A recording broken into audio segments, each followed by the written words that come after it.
L'atteso vortice ciclonico è arrivato portando temperature in picchiata, nubifragi in pianura, possibili nevicate sui rilievi e vento forte sulla Sicilia. Fenomeni che si faranno via via più intensi. Da domani a domenica l'isola verrà investita da quella che i meteorologi hanno già battezzato la sciabolata artica. La Protezione Civile regionale ha già alzato a livello arancione l'allerta meteo per domani nella fascia tirrenica e nella zona orientale dell'isola, mantenendo quella gialla nel basso trapanese e nell'Agrigentino. Scuole chiuse in diversi comuni. Nel catanese i primi a firmare l'ordinanza i sindaci di Acireale, Aci Sant'Antonio, Aci Catene e Aci Bonaccorsi. Oltre 20 comuni in provincia di Messina in cui non si farà scuola, fra questi Taormina, Letojanni, Nizza, Furci. Nel siracusano Rosolini. Nella seconda parte della giornata di domani ci sarà un'attenuazione dei fenomeni, cui seguirà una massa d'aria fredda che porterà a un crollo delle temperature molto evidente sabato. Vedremo l'Etna imbiancato.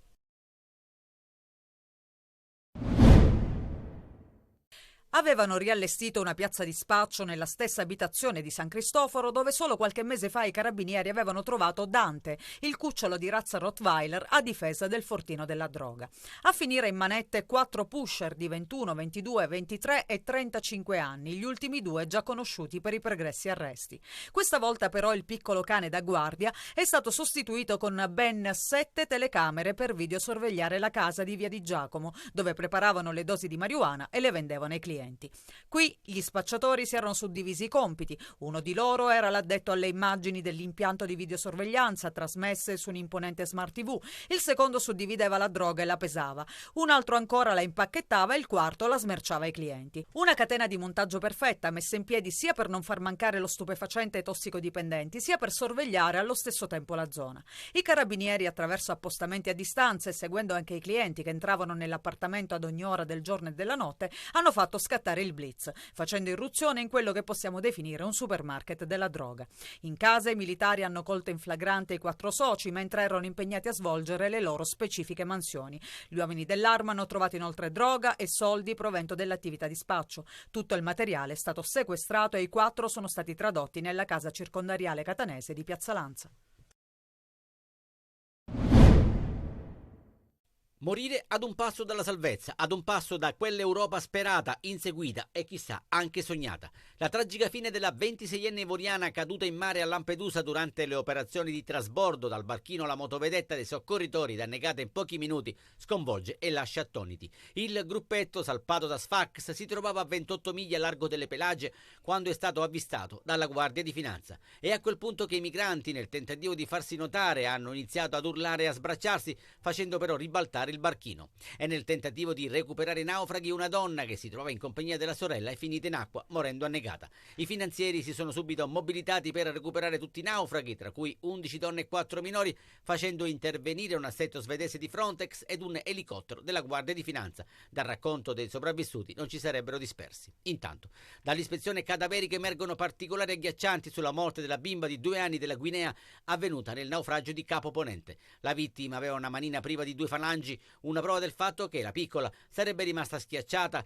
probabilmente a seguito di una rissa sull'imbarcazione oppure per l'improvviso spostamento dei migranti sul barcone per paura di finire contro gli scogli. Racconti confusi e contrastanti che dovranno essere approfonditi dagli investigatori. Ma le partenze dal Nord Africa e quindi gli arrivi non conoscono soste. 88 migranti sono sbarcati tra la notte e l'alba a Lampedusa. 2 barchini partiti da Sfax, soccorsi dalla motovedetta della Guardia Costiera e dalla nave Aurora, a bordo dei quali c'erano 39 e 49 persone. Al momento sono oltre 1200 le presenze all'hotspot di Contrada Imbriacola, 103 sono i minori non accompagnati. La prefettura di Agrigento sta coordinando i trasferimenti a Porto Empedocle.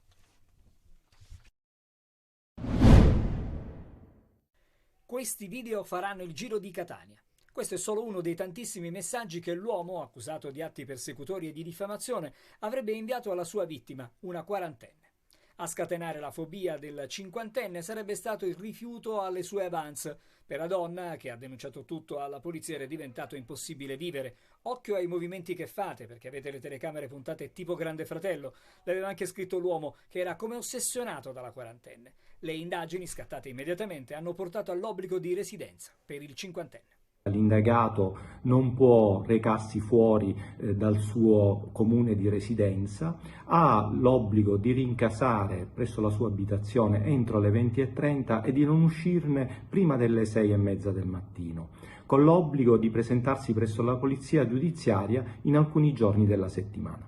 L'uomo avrebbe anche denigrato la donna, attribuendole molteplici relazioni, tra queste anche quella con un suo conoscente, e avrebbe poi inviato messaggi agli amici della donna, utilizzando svariate utenze telefoniche intestate fittiziamente a terzi, da qui anche l'aggravante della diffamazione con strumenti telematici. Condotte e stress avrebbero causato alla vittima uno stato di ansia e paura, tanto che negli ultimi tempi non usciva più con gli amici.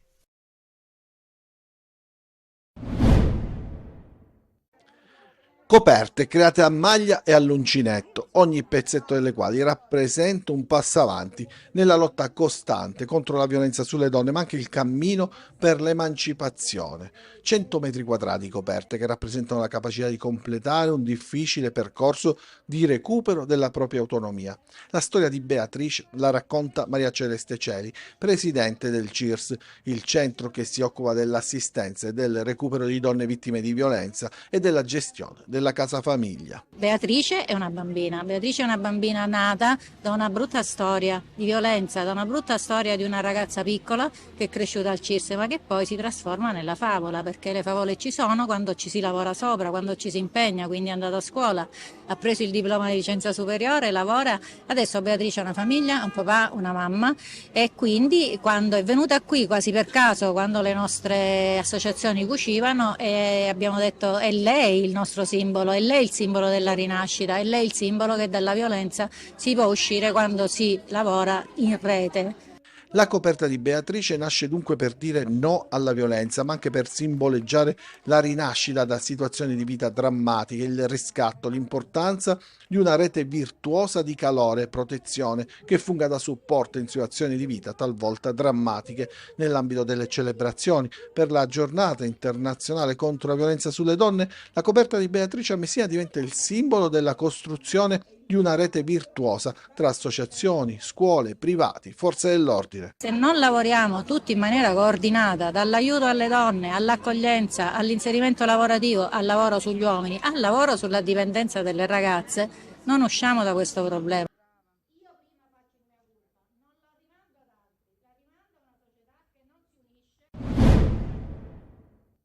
Una seduta itinerante della seconda e della terza municipalità di Catania, separate soltanto dalla circonvolazione, oggetto proprio dell'incontro. Riunioni, idee e proposte si rincorrono alla luce dell'emergenza sicurezza riemersa drammaticamente dopo la morte di Chiara, la studentessa di Sollarino travolta ed uccisa sul viale Andrea Doria. Si cercano soluzioni, a volte anche suggestive e nostalgiche, come quella di ricostruire il ponte sul Tondo Gioeni. La soluzione, a mio avviso, è solo una: rifare il ponte, e io rilancio questa iniziativa a contrasto di quella scelta scellerata che è stata fatta dall'amministrazione nel 2013. Chi invece invoca l'intervento dell'esercito. Ma sappiamo benissimo che c'è carenza di personale, quindi io mi ricordo le parole proprio del sindaco, del primo cittadino, quando si è insediato, che ha detto che nel caso sarebbe necessario anche chiamare l'esercito, se non è possibile avere appunto le pattuglie qui a vigilare. Poche risorse, pochi uomini per la polizia municipale, costretta ad attendere tempi migliori. Insieme al sindaco chiaramente stiamo lavorando invece per il futuro, per cercare di aumentare il numero dei dipendenti, tra cui anche quelle delle forze di polizia locale, per cercare di avere un supporto maggiore e quindi affrontare questi temi in serenità. Ma l'emergenza sicurezza non può attendere ed allora il senso civico resta l'unica soluzione per evitare nuove tragedie ed altre lacrime. A Catania, ancor prima dei giorni della festa di febbraio, come ogni anno di Sant'Agata, si comincia a discutere in prefettura con la consueta riunione del Comitato per l'Ordine e la Sicurezza, cui seguiranno altri incontri. A parteciparvi anche il neopresidente del Comitato della festa, Carmelo Grasso. Per me è la prima volta appunto come presidente, è una nuova esperienza dal punto di vista personale, cercherò di rendere al meglio il mio servizio, mettendomi a disposizione della comunità. In prefettura tutti i rappresentanti delle forze dell'ordine, il sindaco Trantino e anche il parroco della cattedrale Barbaro Scionti. Questo è stato un primo incontro interlocutorio in cui abbiamo visto tante cose. Io ho detto scherzando non a 360 gradi ma a 380, che è una cosa che non esiste, un modo per dire che davvero abbiamo parlato con larghezza e con tanta serenità e tanto spirito di collaborazione. Prime interlocuzioni dunque fra tutti gli attori che dovranno gestire e assicurare la sicurezza durante i giorni della festa di Sant'Agata.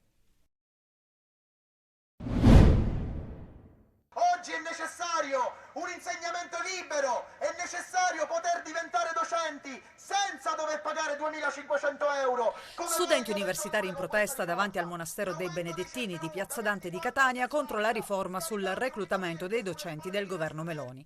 Nel nuovo regolamento vengono introdotti nuovi e stringenti criteri per ottenere l'abilitazione all'insegnamento. Oltre alla laurea bisognerà ottenere anche 60 e non più 24 crediti formativi universitari attraverso dei corsi obbligatori che avranno dei costi fino a 2.500 euro a carico proprio degli studenti. È inammissibile questa manovra presente all'interno di questo decreto e che l'accesso all'insegnamento debba essere sì regolamentato ma sicuramente più libero. Un calcio alla cultura a tutti gli effetti e penso che gli insegnanti debbano essere valorizzati nella loro figura professionale e non penalizzati con un percorso che rende il tutto tortuoso e difficile. Proviamo a dargli una mano, proviamo ad aiutarli a diventare insegnanti anche quando non possono permettersi quei vergognosi 2.500 euro per partecipare a quel concorso, per conseguire quei 60 CFU per l'abilitazione. Inoltre l'accesso ai percorsi formativi universitari che permettono di acquisire i 60 crediti richiesti sarà a numero chiuso nel rispetto del fabbisogno stimato. Noi non siamo neanche sicuri di poterci rientrare, non soltanto per la problematica economica, ma perché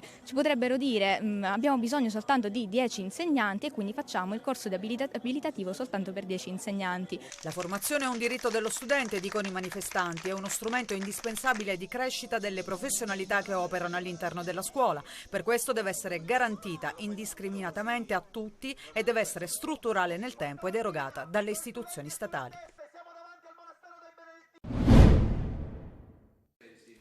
Era sabato 11 novembre e Gabriele, tredicenne, vittima probabilmente di bullismo, si toglieva la vita sulle scale di casa a Villa Grazia di Carini, un suicidio che ha scosso e scioccato anche il mondo della scuola. A distanza di qualche giorno da quel gesto, la Regione Sicilia questa mattina ha presentato assieme all'ufficio scolastico regionale un progetto pilota per la prevenzione del bullismo e del cyberbullismo. Il bullismo, prima il crack, la regione, il governo regionale è molto sensibile, vicino a chi soffre, genitori che pagano un prezzo per figli che soffrono questa patologia.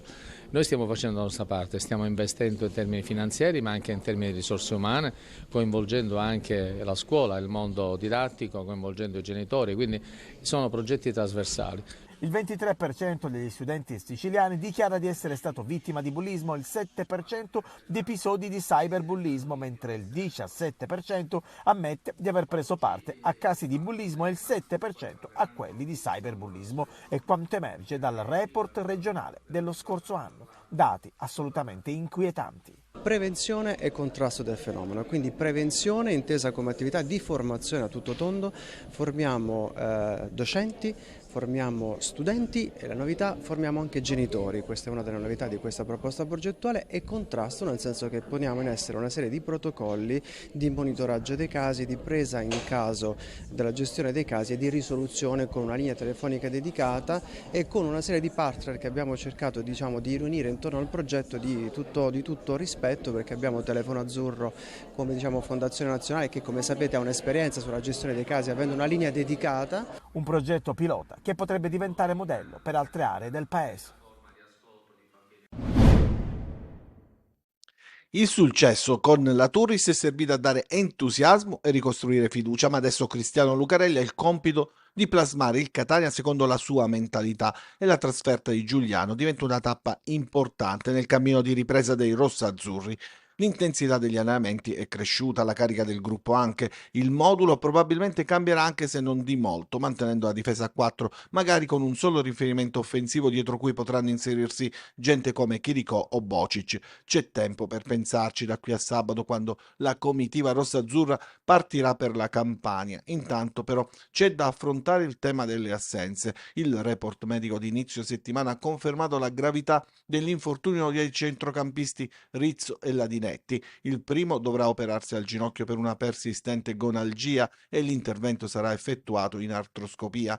La Dinetti ha accusato una frattura roturea composta con tempi di recupero da verificare. Anche a Messina si cerca di ritrovare fiducia ed entusiasmo, il momento non è positivo, 4 sconfitte consecutive, la sfida alla capolista Juve Stabia all'orizzonte. Sabato pomeriggio al Francoscoglio è una situazione di classifica peggiorata nell'ultimo mese e mezzo. Non c'è da sorridere, ma la squadra prova a fare quadrato. Ieri sera tutti a cena, insieme, giocatori e staff, col presidente Sciotto che ha confermato Modica. Sino a gennaio non si tocca nulla, ha detto. Una risposta è attesa dal campo. La Juve Stabia arriverà senza 3 squalificati e reduce da 2 pareggi consecutivi. Non un momento semplice per la capolista. E il Messina vuole e può approfittarne.